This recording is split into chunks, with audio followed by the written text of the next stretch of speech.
So next up on the show is Mike Marlow, the owner of Veteran Home Inspections and an expert home inspector. It's like, look, if you're going to get a home inspection done, you need to give Mike a call. Mike, welcome back to the show. Yeah, always good to be back here. All right, so my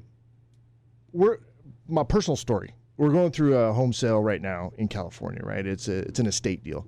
And we didn't have a home inspection done. I'm not making decisions on this deal, right? But we didn't have a home inspection done before we listed the home, and it has just kind of been a bit of a mess after that because some things were found that are a couple major items and which we would have known about if we'd have gotten an inspection done before and could have let potential buyers know along the way. And I think it would just help everybody with the response that happens when big items can come up. So getting a home inspection done before you list, yes or no? Of course, yes, you should. Besides the fact that it's more business for us, it takes a lot of stress out of the home buying process for both sides. Like you said, you got hit with a bunch of surprises. If you had known about those up front, you could have disclosed them, and anybody looking at buying that house, they're making the offer on that house is already knowing the true condition of the house. Right. It's less liability for you as a seller if you hey, look, we had an inspection. This is everything we know. Yeah, you're full being disclosure. full disclosure, full transparency, whatever you want to call it. Yeah. And you're less likely to have a house fall out of escrow after the buyer's home inspection if they even get one.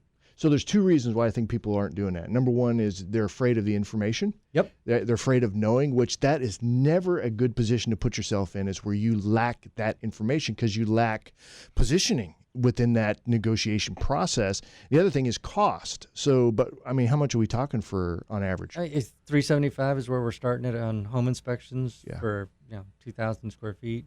So it's not a huge cost, but it could be you can fix the easy stuff. If it's something big, you disclose it. Maybe get an estimate. Say the main drain line needs to be replaced. You call up Tito, you get an estimate. It's going to be X number of dollars. House is priced accordingly. Here's an estimate from Tito who's willing to come in and do this repair for this cost. Because I'm sure Gasper will echo this, but buyers tend to overestimate the cost of repairs. Every time. If a roof needs to be replaced, say it's a $5,000 roof, and the buyer says, I want $10,000 for that. But you hand them an estimate and say, look, here's, Oh, good point. Patriot Roofing is going to, do this roof for $5,000. So now you have all of this information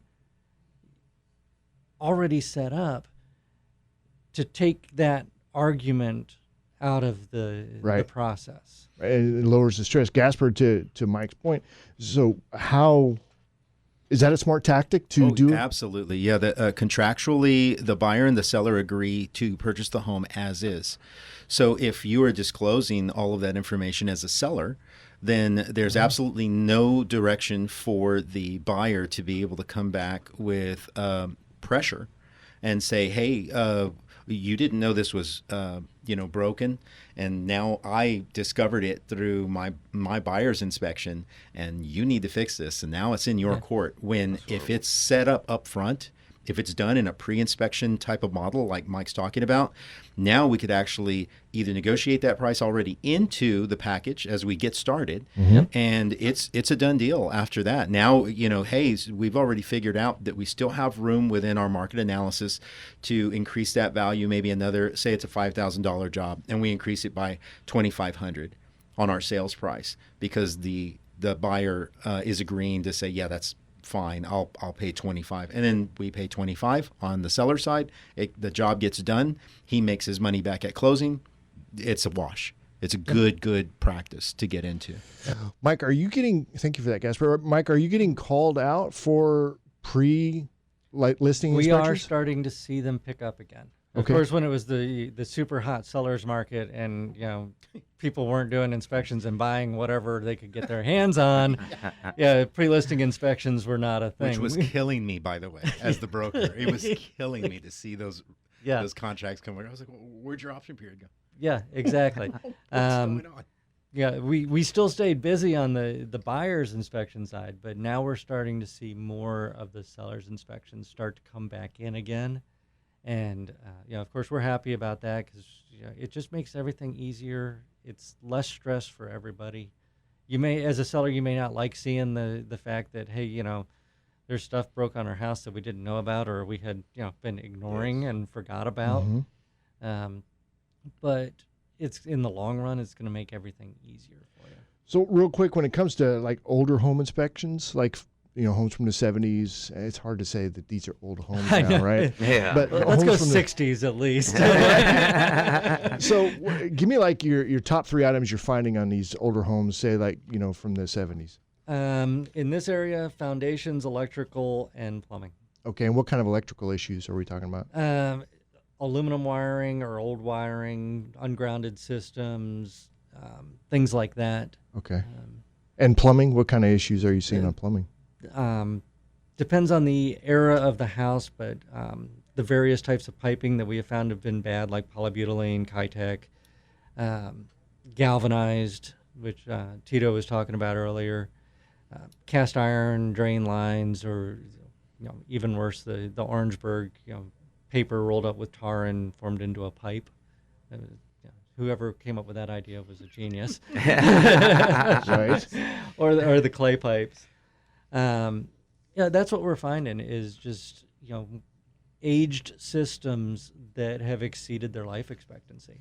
ACs, heat and AC, if that goes out, people get it fixed.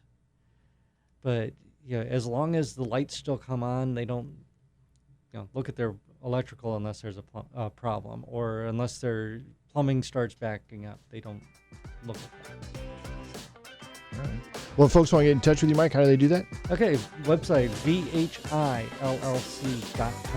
or 210-202-1974.